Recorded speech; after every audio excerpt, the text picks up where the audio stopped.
Second step is determination of or estimation of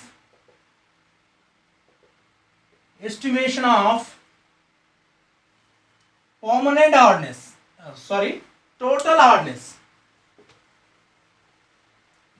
estimation of total hardness of water sample, it may be tap water, okay, it may be tap water. When we use water sample or hard water sample, that is the testing sample, isn't it? It may be tap water. We are going to find out the hardness of the tap water or water sample, okay, in this method, in this step, okay. The second step is estimation of total hardness of water sample, okay. In this step we are going to find out the total hardness of the given water sample, okay, total hardness of the given water sample. In this method or in this step here,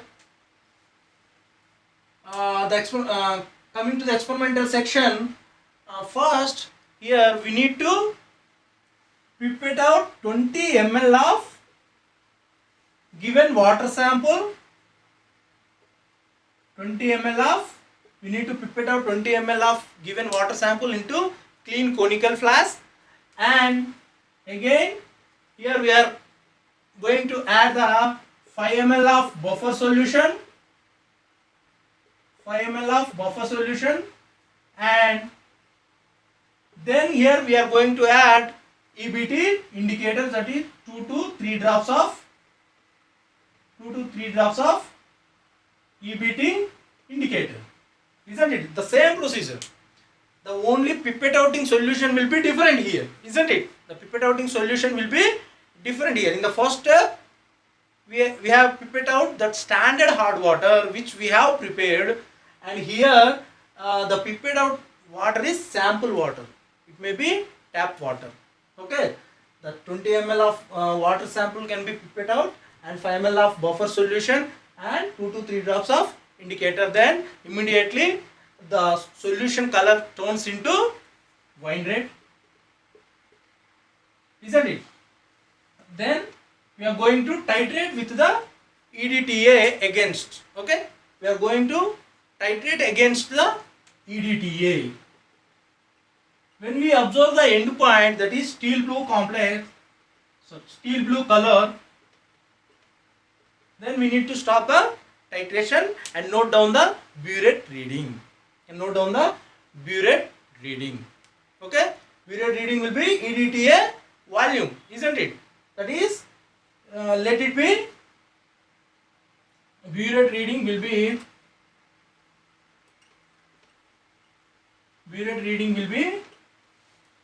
just assume that it is YML, okay. In this step also the procedure will be same, but here we are going to pipette out the 20 ml of the given water sample. It may be tap water, okay. The remaining procedure will be same, isn't it? The burette reading will be assumed as YML, okay. Coming to the calculation part,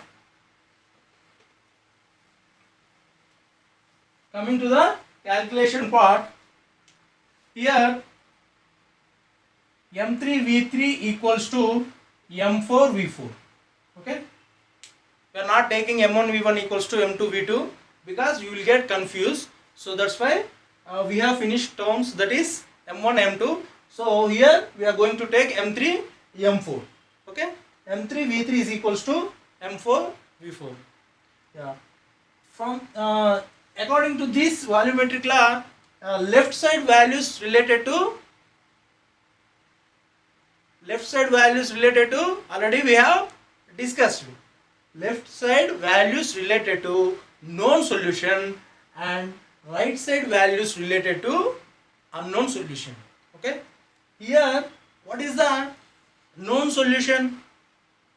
Here we are pipette out the given water sample and EDTA solution. Two solutions are there.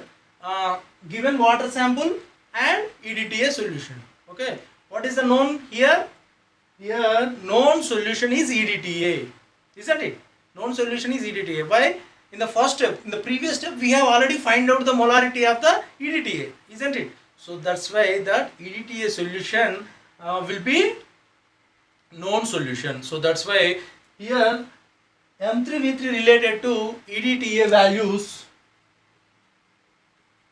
okay, and M4V4 is unknown values, unknown related values. Unknown is, from the title you can observe, estimation of total hardness of water sample. Here we are going to estimate the water sample, hardness of the water, given water sample. So this is, it may be tap water, this is the unknown. So that's why we are going to find out, isn't it?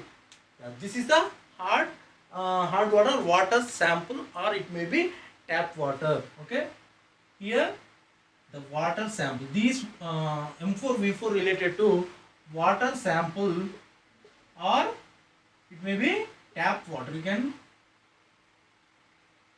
write as tap water. Okay, these are the related things. Yeah, just substitute the values. M3V3 is related to EDTA. M3, what is M3? Here, what is M3? M3 is the molarity of the EDTA. That is find out it by first method, isn't it? In the first method and the first step, that M2 is the EDTA molarity, isn't it? We have find out it. So here M3 will be M2 value. Okay, here M3 will be M2 value, and V3 is EDTA related volume. What is the volume of EDTA? Burette reading, isn't it? Always EDTA will be burette reading. Burette reading, we assume that is YML. Okay, it's a YML. And M4V4 is related to unknown water sample or given water sample or tap water.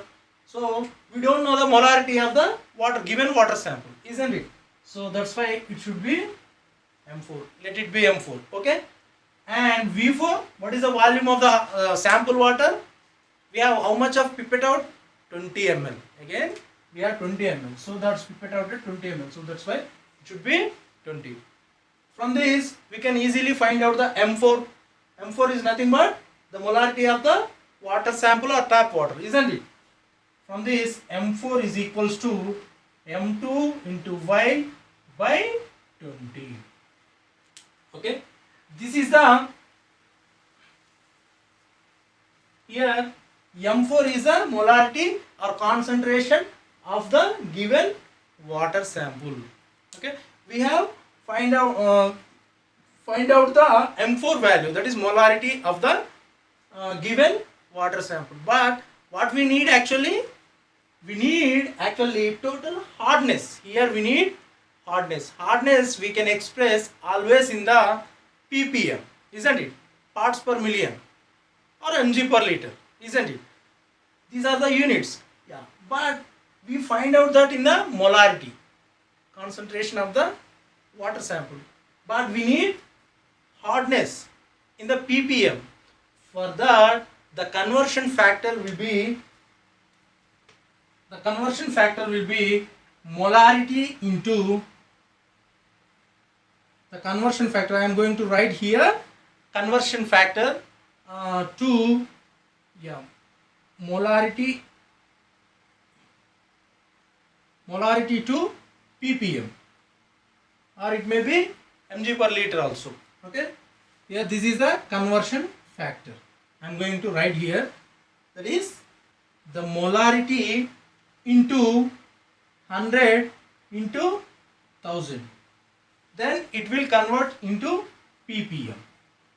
100, we are going to multiply the molarity by 100 into 1000, then we will get in the ppm units. Okay, parts per million.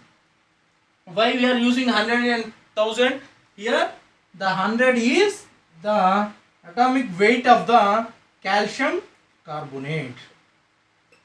Okay, always we will explain the hardness in the equivalence of calcium carbonate. We'll discuss later that thing. So the conversion factor will be molarity into 10 power 5, isn't it? 100 into 1000 means 10 power 5. This is the conversion factor. So finally, what is the total hardness? From this step, the total hardness, the whole total hardness of the given water sample will be M4 into 10 power 5 ppm. The total hardness is equals to M4 into 10 power 5 ppm, isn't it? Yeah, note down these things. Yeah. The next step, the third step is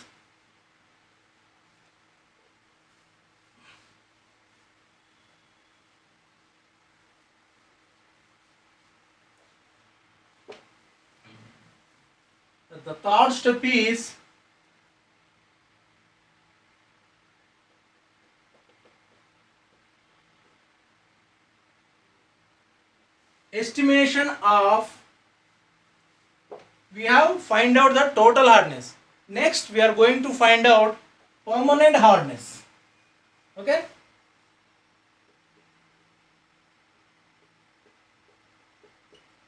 here estimation of permanent hardness of water sample. In this step we are going to find out the permanent hardness. Initially we have find out the total hardness. In this step we are going to find out the permanent hardness of the given water sample. For this purpose, first we need to take 100 ml of given water sample.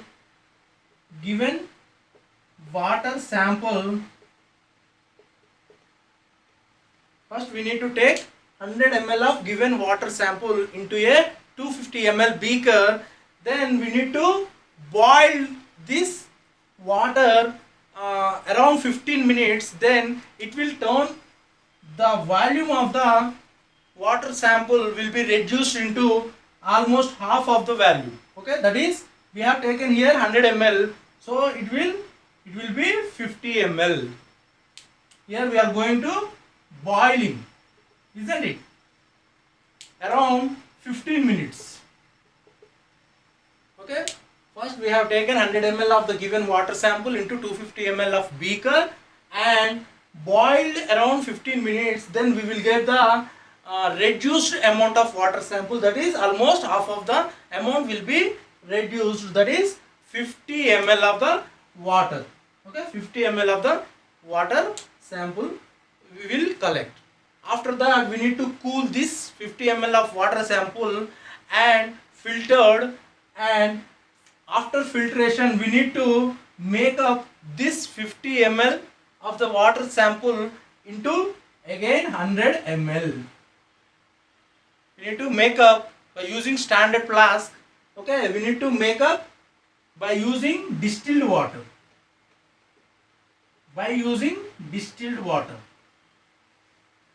That means here we are going to add some more 50 ml of distilled water. Then we are going to make up 100 ml.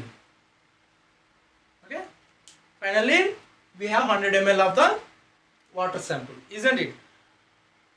If you observe here, why we are boiling here? What happens actually on the boiling? The water, if we boil the water, what will happen? We already discussed in the previous class, isn't it? Upon boiling, actually the temporary hardness will be removed, isn't it? Now, given water sample, we have total hardness, isn't it? That means the permanent hardness is there, temporary hardness is there, isn't it? To find out the permanent hardness, what we have to do? We have to remove the temporary hardness from the given water sample, isn't it?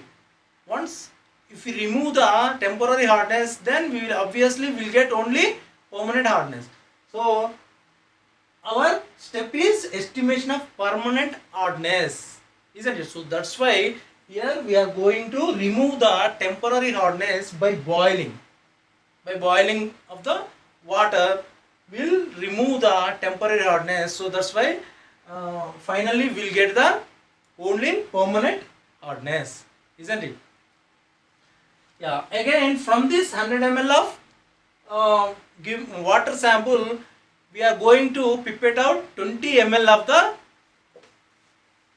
water sample. From this 100 ml, we are going to pipette out 20 ml of water sample, and same thing will repeats here. That is, here we need to add 5 ml of buffer, 5 ml of buffer, and 2 to 3 drops of EBT indicator. Again the color turns into wine red, and after that we are going to titrate the this solution against the EDTA. Okay, from the EDTA we are going to titrate. Then we will observe the end point, that is steel blue. Then we need to stop the titration. Then we are going to find out the burette reading. Note down the burette reading here. Okay, the burette reading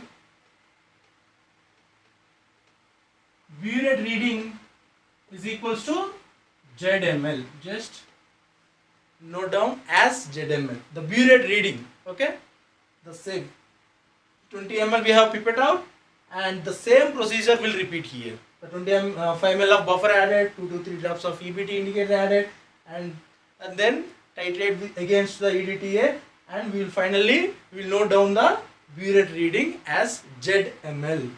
Okay, and coming to the calculation part,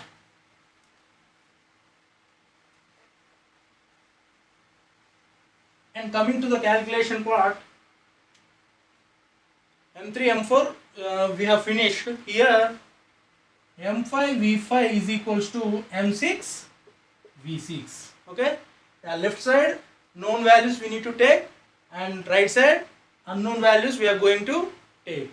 What is the known here? From this step, here we are EDTA is there, and water sample, again water sample will be there. So here EDTA, again we already know the EDTA values, that is M5. What is the molarity from the first step? M2, isn't it? M5 is equals to M2 into, what is the volume of EDTA? From the EDTA, the burette reading. We can know that from the burette reading that this is the EDTA, isn't it? EDTA, burette means always EDTA in the burette. Okay, the burette reading will be ZML. Okay, this should be ZML.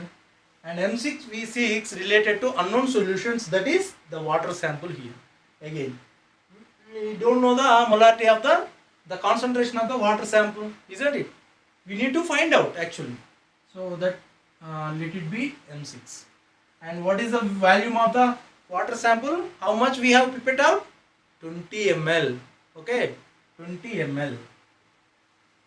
From this we can easily find out the M6, that is the concentration of the related to the permanent hardness, that is M2 into Z by 20, isn't it? This is the concentration in the molarity. How to but we need in the ppm, the units in the ppm hardness. How to determine? The conversion factor will be M6 into 10 power 5 ppm. Okay, M6 into 10 power 5 ppm. Yeah, we have find out the permanent hardness. Okay. Yeah. The final step we have, fourth step, that is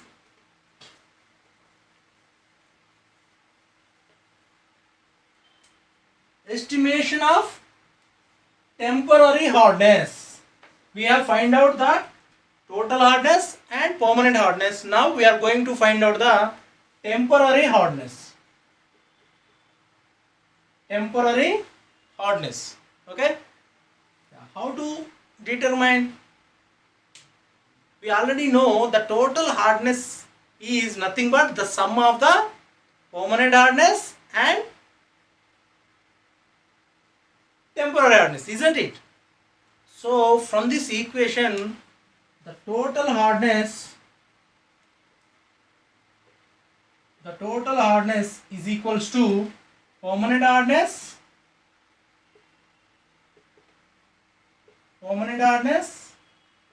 plus temporary hardness, isn't it?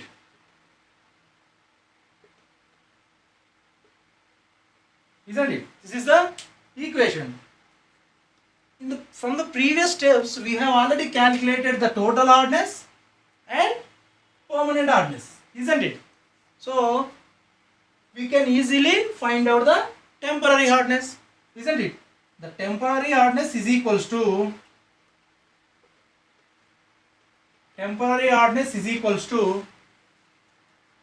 total hardness minus permanent hardness.